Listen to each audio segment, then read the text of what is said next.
Alright, boys and girls, let's see what time of day you decide to do this. Now or tomorrow? But it's still due on, Thursday morning, okay? So we are doing the next lesson, which is solving angles using auxiliary lines. Okay, what are auxiliary lines? They're actually made up lines, okay? So you've never seen this shape before, you've never seen this shape before. But now, the idea of an auxiliary line is that look at what's given here. You have 3 lines that are horizontal, right? But you've never seen this shape before. Auxiliary basically means you can literally place a line somewhere along this to make it more familiar. And here's what it's going to look like. If you see this and you've never seen this shape before, you can pretend to draw a line across, and I'm drawing a red, and say, hey, this red line is also parallel, because I'm going to use that detail in a second. And so I'm going to do it twice because I have to solve for both x and y, okay? This is what you guys can do. Now, with that said, let's take a look now. What is it that I'm able to create?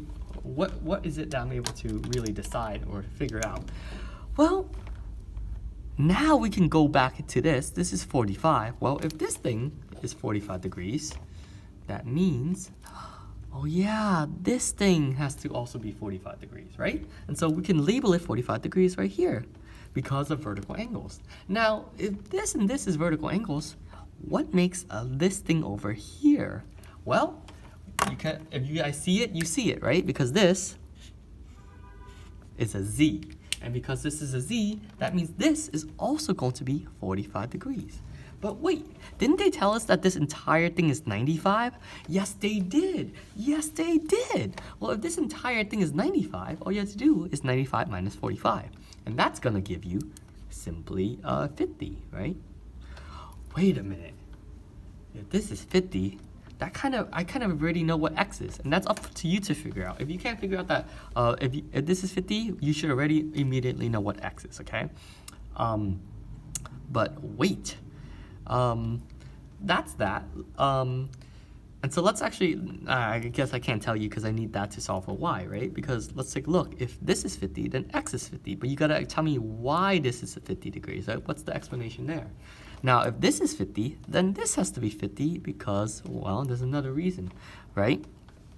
And if this is 50, then this part of y is also going to be 50 degrees. Okay, we're getting somewhere, right? We're getting somewhere. Now, what's the rest remaining piece over here? Well, there's lots of ways to figure this out, but you can't guess, right? You can't make any assumptions. There's a reason why they gave us 120, right? What's 120? Well, the reason why they gave us 120 is because the only verifiable thing that we can say is this thing right here, right? And what's this thing? Well, it's whatever 180 minus 120 is, which happens to be 60. Why in the world did they give us that?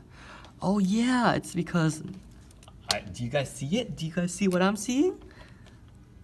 Oh my goodness. It's another Z. In fact, this entire thing is filled with Z's. And because that's 50, you kind of already know what the last piece is over here, right? And Y is basically, you guys are going to tell me what this last piece is over here, and then what the final larger piece is over here, right? What is the value Y actually equal to, okay? So that's that. That's the top piece, or the bottom piece.